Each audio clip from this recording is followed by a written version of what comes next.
ناظرین، خلافت عثمانیہ، خلافت راشدہ، خلافت امویہ اور خلافت عباسیہ کے بعد اسلامی تاریخ کی چوتھی بڑی خلافت تھی، جو تقریباً 2 کروڑ مربع کلومیٹر پر پھیلی ہوئی تھی۔ سلطنت عثمانیہ سن 1299 عیسوی سے 1922 تک قائم رہنے والی ایک مسلم سلطنت تھی، جس کے حکمراں ترک تھے۔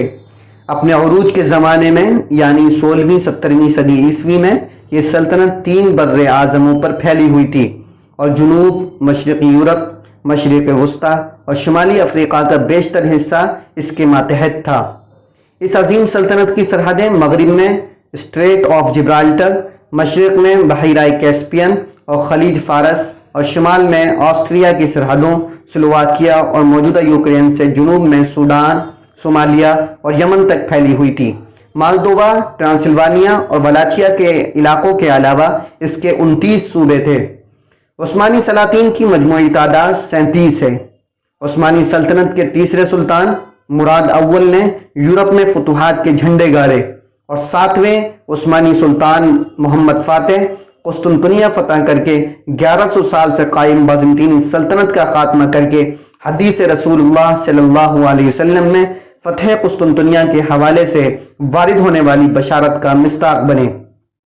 سلطنت عثمانیہ کا دائرہ دن بدن بڑھتا ہی گیا، یہاں تک کہ مصر، اردن، عراق، شام اور حجاز مقدس کے علاوہ اکثر عربی علاقے خلافت عثمانیہ کے زیر نگیں آ گئے۔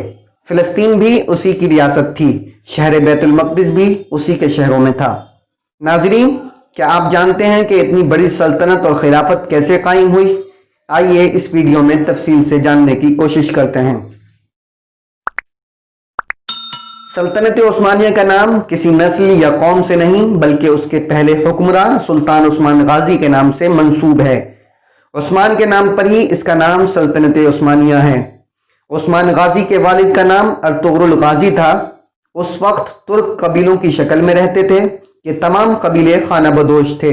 جہاں سرسبز علاقہ اور پانی نظر آیا وہیں خیمے گاڑ کر ڈیرا ڈال لیا۔ ان قبیلوں میں ایک قبیلے کا نام قائی قبیلہ تھا۔ قائی قبیلہ باقی قبیلوں سے کچھ بڑا اور طاقتور تھا۔ سلیمان شاہ اس قبیلے کا سردار تھا۔ یہ نہایت جنگجو قبیلہ تھا۔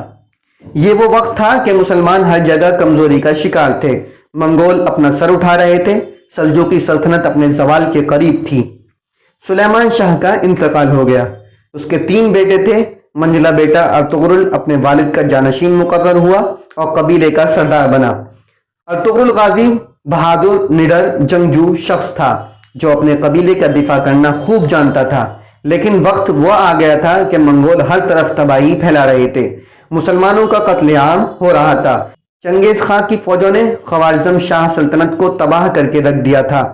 سلجوقی سلطنت کے حکمراں علاء الدین کے عقوبات پر اس کے پائے تخت قونیہ میں سن 621 ہجری میں چنگیز خان نے فوج کشی کی۔ سلیمان شاہ نے اپنے جانباز بیٹے ارطغرل کی سپہ سالاری میں 444 جنگجوؤں کو مدد کے لیے بھیجا۔ ارطغرل نے تاتاریوں کو عبرتناک شکست دی۔ اس پہ خوش ہو کے سلجوقی سلطان نے ارطغرل کو انتہائی زرخیز علاقہ سوغوت جاگیر میں دیا اور یہ قبیلہ یہیں پر آباد ہو گیا۔ سلطان نے ان کو اجازت دی کہ سرحد کے ساتھ ساتھ علاقوں کو فتح کریں اور ان کو سلطنت میں شامل کریں۔ یہ علاقہ بازنطینی عیسائی سلطنت کے بالکل ساتھ جڑا ہوا تھا۔ ارطغرل نے کچھ ہی عرصے میں اپنی شجاعت و بہادری کا سکہ بٹھا دیا۔ ان فتوحات کا نتیجہ یہ ہوا کہ باقی بہت سے ترک قبائل بھی ارطغرل کے ساتھ مل گئے اور اسے اپنا سردار تسلیم کر لیا۔ ارطغرل سلطان علاء الدین کے نائب کے طور پر لڑتا رہا اور اس کی طاقت میں دن بدن اضافہ ہوتا رہا۔ ارطغرل نے بازنطینی سلطنت کے ایک بڑے متحدہ لشکر کو شکست دی۔ مدتوں اس جاگیر کو حاصل کرنے کے لیے مسلسل جنگیں لڑتے رہے۔ 1281 عیسوی میں 90 برس کی عمر میں ارطغرل کا انتقال ہو گیا۔ اس کا جانشین اس کا بیٹا عثمان غازی تھا۔ عثمان اپنے والد کی طرح پکا مسلمان، بہادر اور حوصلہ مند تھا۔ اس نے بھی فتوحات کا سلسلہ جاری رکھا۔ ادھر سلطان علاء الدین سلجوقی ایک جنگ میں شہید ہوئے۔ اس کے بعد اس کا بیٹا غیاث الدین بھی تاتاریہ کے ہاتھوں مارا گیا۔ 1299 عیسوی میں سلجوق سلطنت بالکل ختم ہو گئی۔ عثمان غازی نے اپنے تمام مفتوحہ علاقوں میں اپنی خود مختار حکومت کا اعلان کر دیا۔ یوں سلجوقی سلطنت سے علیحدہ عثمانی سلطنت قائم ہوئی۔ امیر عثمان غازی نے بہت سے شہروں اور قلعوں کو فتح کیا اور ینی شہر جو کہ برسا کا ایک ضلع تھا اس کو اپنا دارالحکومت بنایا۔ سلطان عثمان نے مال خاتون سے شادی کی۔ سلطان عثمان کو سلطنت ملنا اور ایک مضبوط اسلامی سلطنت کا قائم ہونا اللہ کی مرضی تھی، اس کا اس نے خواب بھی دیکھا تھا۔ اس سلطنت کے قائم ہونے کے بعد مسلمان متحد ہونا شروع ہوئے۔ برسا کی فتح کے بعد سلطان عثمان بیمار ہوئے اور 1323 عیسوی کو وفات پائی۔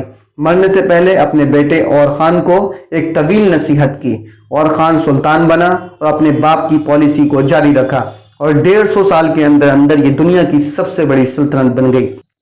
سلطنت عثمانیہ کے 9ویں سلطان یعنی سلطان سلیم اول نے مصر میں موجود عباسی خلافت ختم کر کے اپنی خلافت کا اعلان کر دیا۔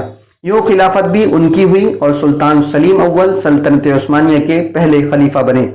یہ سلطنت 623 سال تک قائم رہی اور 1922 عیسوی میں ختم ہوئی۔